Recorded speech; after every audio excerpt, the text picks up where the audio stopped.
Pensar em uma história, escrever um livro e procurar uma editora. No século XXI, esta ordem está completamente diferente. Daí, surgem os autores independentes, que procuram publicar o seu livro de uma forma muito mais autônoma. No Quarta Capa de hoje, nós vamos entender de onde surge a ideia de publicar de forma independente, conhecer as plataformas na internet que auxiliam os escritores e ver os pontos positivos e negativos desta publicação. O autor relata sua experiência nos movimentos de educação popular em meados do século XX no Brasil. A obra informa não só sobre temas de abrangência geral, como mito e realidade, mas também sobre assuntos específicos. Alcançadas pela escritura. Fernando Pessoa, Guimarães Rosa. Vendo um filme, ouvindo música ou até durante uma viagem, uma história realmente não tem hora para surgir. E é assim que o livro começa a ganhar vida. Para alguns, a parte criativa nem chega a ser a mais difícil. A história está dentro da sua mente, você coloca no papel, é muito simples, é teoricamente muito simples. Mas depois de escrito o livro completo, vem uma gama de coisas que você tem que fazer para ele virar um livro físico no papelzinho, sabe? Você tem que pensar num bom revisor e você tem que conhecer um bom revisor. Você tem que pensar num diagramador para ele ficar agradável à leitura. Você tem que pensar num ótimo capista. Então, são tantas coisas que você tem que fazer depois, achar uma gráfica, pensar em preço de custo, pensar em divulgação. É tanta coisa que o maior desafio é você aprender o passo a passo. O que você tem que fazer depois que você concluir o livro. Esse é o maior desafio. Eu escrevi e ficou guardado na gaveta. Um dia eu li uma frase do Paulo Coelho que falou que o pior livro é aquele que ainda não tinha sido publicado.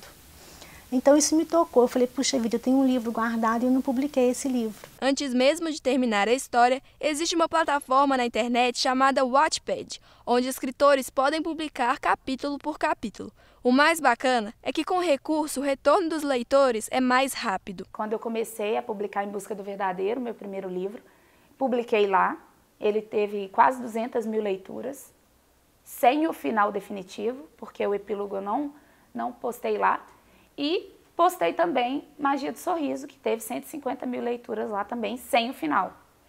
Então, mesmo sem finalizar totalmente a obra, eles alcançam uma boa gama de pessoas. É uma ótima ferramenta de publicação. Outra forma de conseguir um retorno sobre o livro enquanto ele é escrito é através dos leitores beta. São praticamente pessoas que a gente conhecidos, né? Os leitores, geralmente blogueiros também, que a gente manda o livro antes e as pessoas dão um positivo, falam, tem que melhorar isso, tem que melhorar aquilo.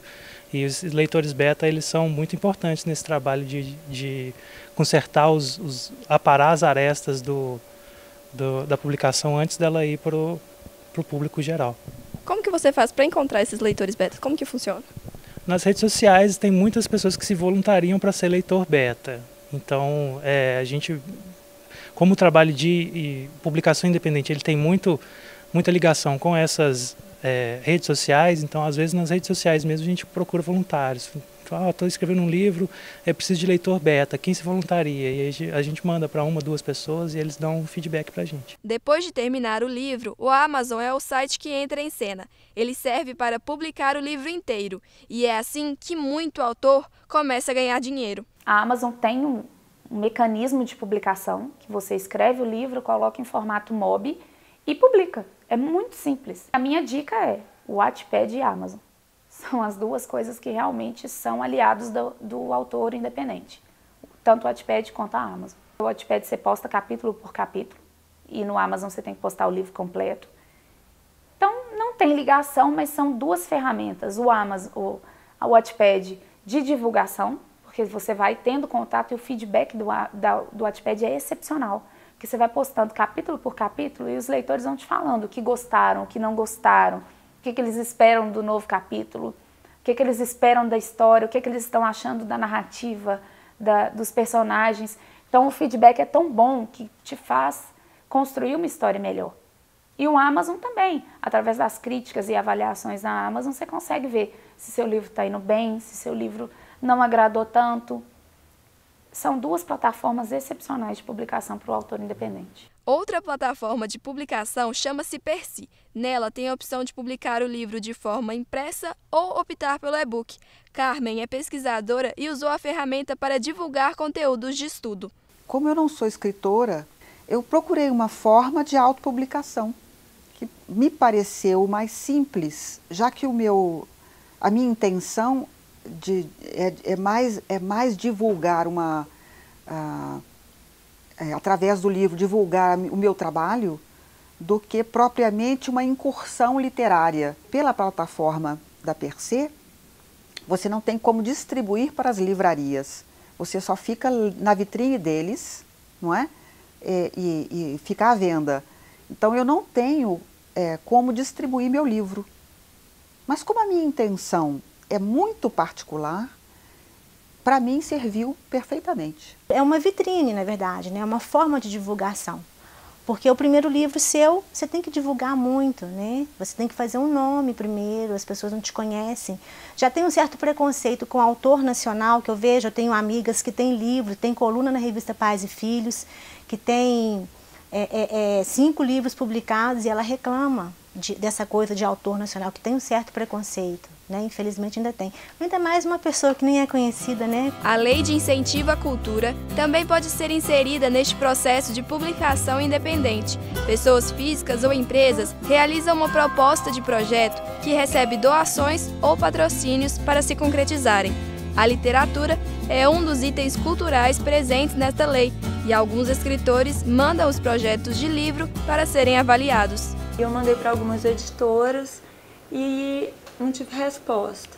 Aí eu fui pesquisar como fazer um livro, né? Aí me falaram, para fazer um livro independente, você faz um projeto de lei de incentivo à cultura. Aí, depois de aprovado, você corre atrás de patrocinador e depois você faz o livro.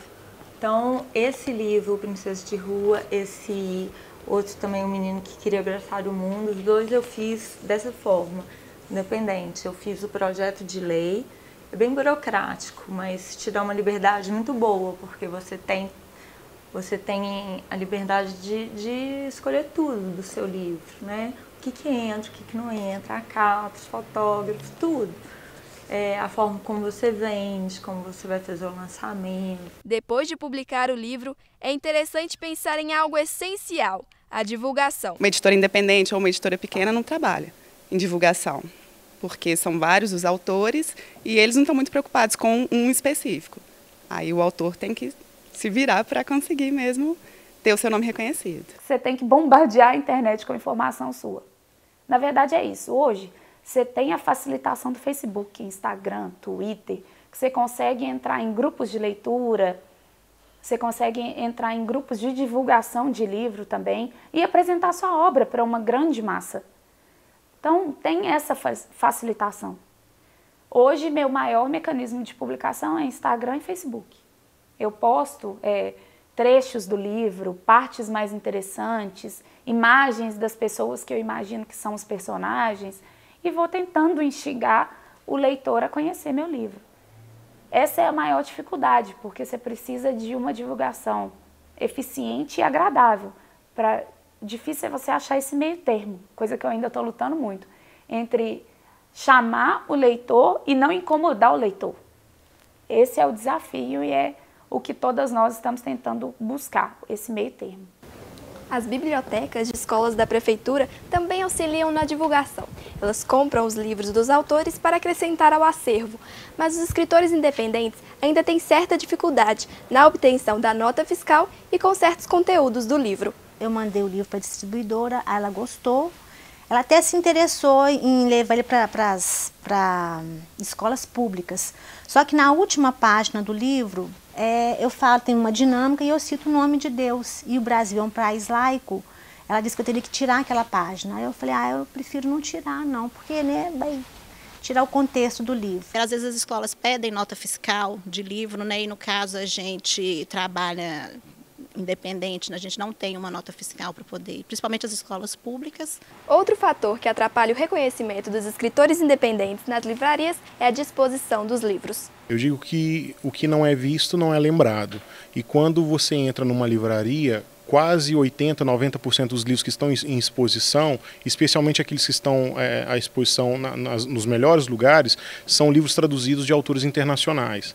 O que nós precisamos não é melhorar a nossa qualidade, que tem muitos escritores aqui com excelente qualidade literária. O que nós precisamos ter é mais espaço nas livrarias, principalmente, para que o nosso trabalho esteja exposto, né, para que os nossos leitores tenham acesso às nossas histórias, aos nossos poemas, às nossas crônicas. De toda forma, o gosto pela escrita supera os desafios, e ser escritor independente é desbravar o mundo das letras com esforço e boas histórias. Tem que ter mesmo muita gente publicando de tudo.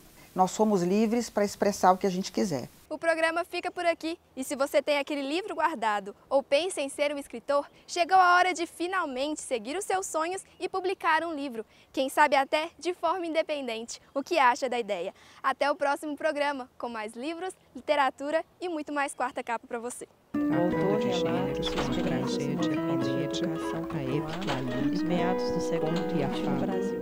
A obra informa não só sobre temas de abrangência geral, como mito e realidade, mas também sobre assuntos específicos. Fernando Pessoa, Guimarães Rosa.